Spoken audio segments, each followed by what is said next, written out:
pessoal, tudo bom? Eu sou o professor Wesley. Eu sou a professora Jeane. Nós estamos aqui participando do Congresso Internacional dos Movimentos Docentes, com muita alegria, com muita honra. E nós, né, Jeane, estamos aqui apresentando o nosso trabalho que submetemos aí ao Congresso e que foi aprovado, que é o trabalho A Formação Continuada do Professor em uma perspectiva crítico-social diante da realidade das escolas militarizadas, tá bom?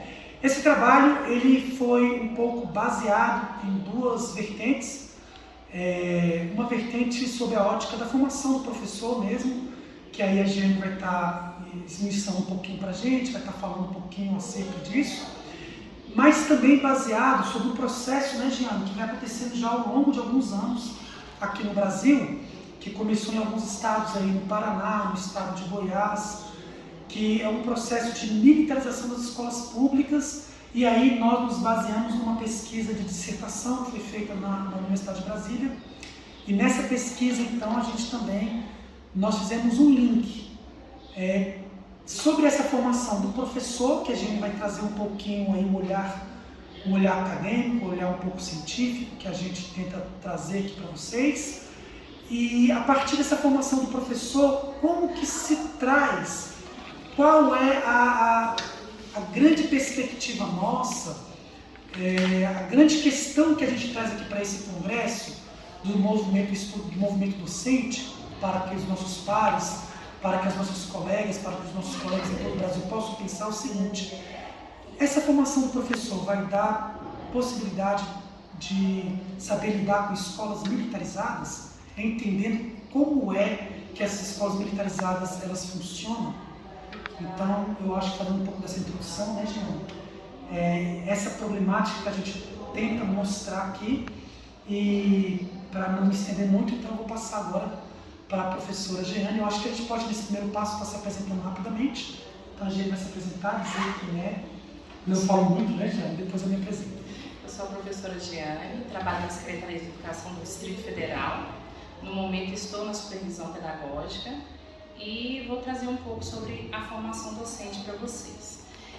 A formação docente da faculdade, ela busca formar o professor para ele poder ensinar as crianças. Então ele traz um conteúdo bem teórico, ele traz bastante teoria para esse professor, mas ele precisa estar ligado à prática cotidiana do professor, porque quando o professor termina a sua faculdade, muitas das vezes ele se sente um pouco perdido quando ele assume a sala de aula, porque falta um pouco dessa prática.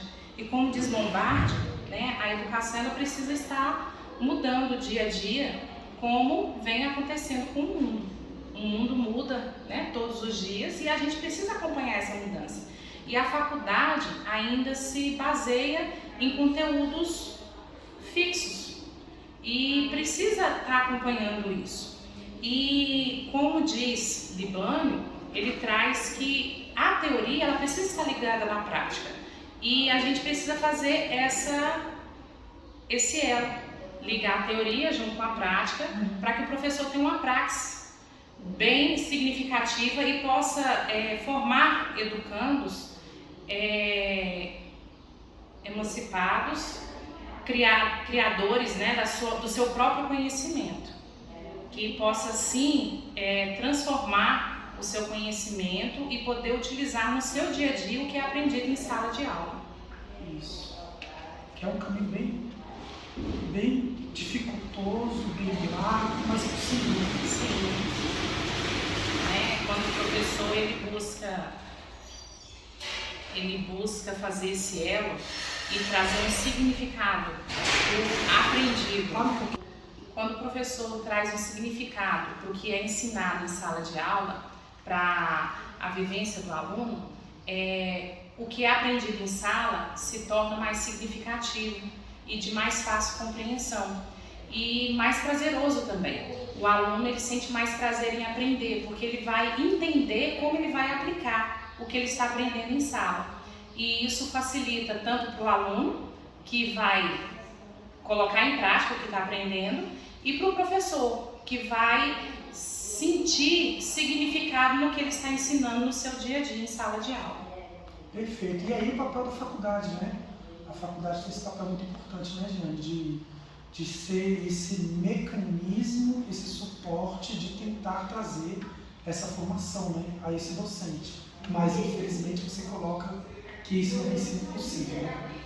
Porque ainda a faculdade, ela busca formar, que é muito importante, embasar o professor com as teorias, porque a prática ele vai adquirir com o seu cotidiano em sala de aula.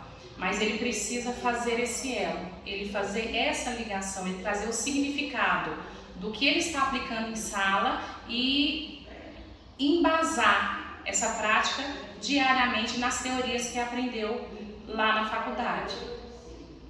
Então, basicamente, o que a gente defende, né, no nosso trabalho, e a gente traz muito bem aí, né, Jeane, na sua defesa, é que a faculdade tem que tentar, né, de alguma forma, trabalhar isso, né? Esse caminho que o Libânio defende, que o Saviano também vai defender lá na frente, né? Que é linkar a teoria e a prática, né? Que é essa dificuldade. E Vale também traz, né, que o profissional do magistério ele deve ter uma educação bem abrangente, abrangendo não só as áreas da educação, mas as áreas da vida, porque a gente, quando ensina o aluno, a gente ensina ele para a vida. Não só aqueles conteúdos estanque, né, de sala de aula, mas a gente tem que trazer esse significado do que é aprendido em sala para ele poder utilizar na vida dele. Isso é muito importante. Essencial. Essencial. Bacana. Nós também temos um outro capítulo do nosso trabalho, que são os desafios dos professores diante das escolas militarizadas, né? Sim. Me apresentando rapidamente. A Jeane, na sua apresentação, você não falou o tempo que você tem de magistério, de experiência, por onde passou, Jeane. Você pode se apresentar também? Eu já tenho mais de 25 anos de magistério. Olha, com seus novinho. E esse tempo, né, boa parte dele foi na área da alfabetização, que é uma área que eu me identifico bastante. E eu acho que é a parte mais importante do ensino, porque é a parte da base de toda a educação. Porque quando você tem uma base bem feita, o resto caminha junto, né? Então, é uma área que eu gosto bastante. E eu acho e considero a principal da educação, que é a base. E para encerrar o nosso trabalho, a gente faz um pouquinho de uma experiência que vem acontecendo já há algum tempo, que é o processo que, numa perspectiva nossa, é um processo muito ruim, na verdade, danoso ao ensino público, que é o processo de militarizar escolas públicas, que é diferente do processo de escolas militares. Uma coisa é quando a escola surge militar, a Escola Militar de Brasília, desde o seu princípio. Outra coisa é quando você pega escolas públicas, que surgem desde o início pública, com toda a legislação de uma escola pública, e você a torna militarizada. Você passa essa escola a se tornar militarizada. Esse processo ele acontece lá no estado de Goiás, ainda no governo Marconi Perillo, há mais de 20 anos atrás, e aí ele passa por vários governos até chegar no atual período.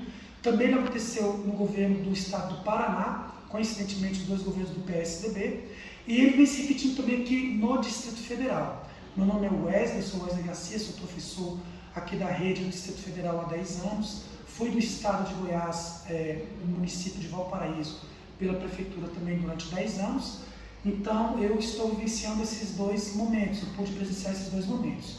Atualmente no Distrito Federal está se iniciando um processo de militarização que é diferente do de Goiás, que se chama processo de gestão compartilhada, aonde a gestão da direção da escola não é afastada, mas ela divide a gestão com a polícia militar ou o corpo de bombeiros militar. Qual é o grande desafio que nós apresentamos aqui? Como foi colocado pela professora Jeane, nós defendemos aqui que esse professor tem que ter um ensino uma formação mais crítica, porque ele precisa levar o estudante a ter essa visão mais crítica a partir dessa formação de linkar a teoria com a prática. A Jeane colocou claramente, inclusive, que a formação do professor ela tem que ser para muito além dos currículos engessados. Por quê? Porque ele tem que fazer o estudante ter essa visão muito para além dos conteúdos. Agora, como é que esse professor, com essa formação que nós defendemos, baseado em Libânio, baseado em Demerval Saviani, que é um crítico social, ele vai lidar com uma escola militarizada? Nós vamos trazer aqui um pouco do estudo que foi elaborado por mim mesmo, na Universidade de Brasília, a partir da dissertação de mestrado, que quando foi feita uma pesquisa numa escola em campo, que é uma escola militarizada, por exemplo, você tem lá vários problemas que afetam diretamente a legislação da LDB, da Lei 9.394/96, que, dentre elas, por exemplo, fere o princípio da gestão democrática, quando o gestor ele é afastado e é colocado então policiais militares. Vejam, a presença de pessoas armadas e fardadas no interior da escola, onde professores são proibidos de estar em assembleias da categoria, são proibidos de fazer greves, carros são proibidos de plotar até manifestações. Isso é um absurdo. Professores em reuniões de gestão de escola que pode ser presenciado, o diretor, que agora é um policial militar, falar com os professores: olha, se vocês não querem trabalhar aqui, saiam, sejam bem-vindos, porque aqui quem manda sou eu. Então não tem um princípio democrático. Então como é que você vai conseguir, nessa formação tão crítica, trabalhar num ambiente como esse? Na pesquisa, muitas vezes, professores colocavam: olha, eu me sinto meio constrangido em ter que conviver o tempo todo com pessoas armadas e fardadas. Não tem grêmio estudantil, apesar de estar previsto no regimento, mas ele não é feito na prática. Mas mesmo no regimento, o grêmio estudantil tem que ser com a presença de pais, com a presença de militares e alunos, o que fere a lei Aldo Arantes, que é uma lei própria do estado de Goiás, que dá liberdade total para o grêmio estudantil. Uma outra coisa, a cobrança de mensalidades é um princípio que fere a legislação, porque não se pode cobrar mensalidades em escola pública, e é cobrado mensalmente. Então, sorteio, porque os índices do IDEB, eles são mentirosos, a pesquisa mostra isso, porque os estudantes que estavam antes da escola ser militarizada não são os mesmos que estão depois da escola serem militarizadas. Aqueles estudantes que eram dados como, abre aspas, problemas, eles são afastados da escola, porque os novos estudantes que ali estão, eles são sorteados. Vejam vocês, tentem acompanhar o meu raciocínio. Logicamente que as crianças que vão participar do sorteio são aqueles em que as famílias querem que os alunos sejam e estudem, ou seja, são alunos que gostam do sistema militarizado, sim, são de famílias bem estruturadas e que, principalmente, a minha pesquisa mostram isso, nem são da cidade, são de várias outras cidades e que participam do sorteio. As crianças que moram realmente no bairro e que eram dadas como problemas de variados tipos que o governo apontava, tanto de comportamento como de aprendizagem, elas nem participam do sorteio. Então, se o Wesley era o problema, e ele tinha uma nota inferior no sistema do IDEB, ele, depois da escola militarizada, não está mais lá. Quem participa da nova prova é a Jeane, que é uma ótima aluna. Então, os dados do IDEB que mostram que a escola militarizada melhorou os índices, eles são mentirosos. E a minha pesquisa mostra isso. Então, como é que esse professor com essa formação crítica vai conseguir lidar com uma escola com esse ambiente? Né, Jeane? E é isso que a nossa pesquisa ela tenta mostrar.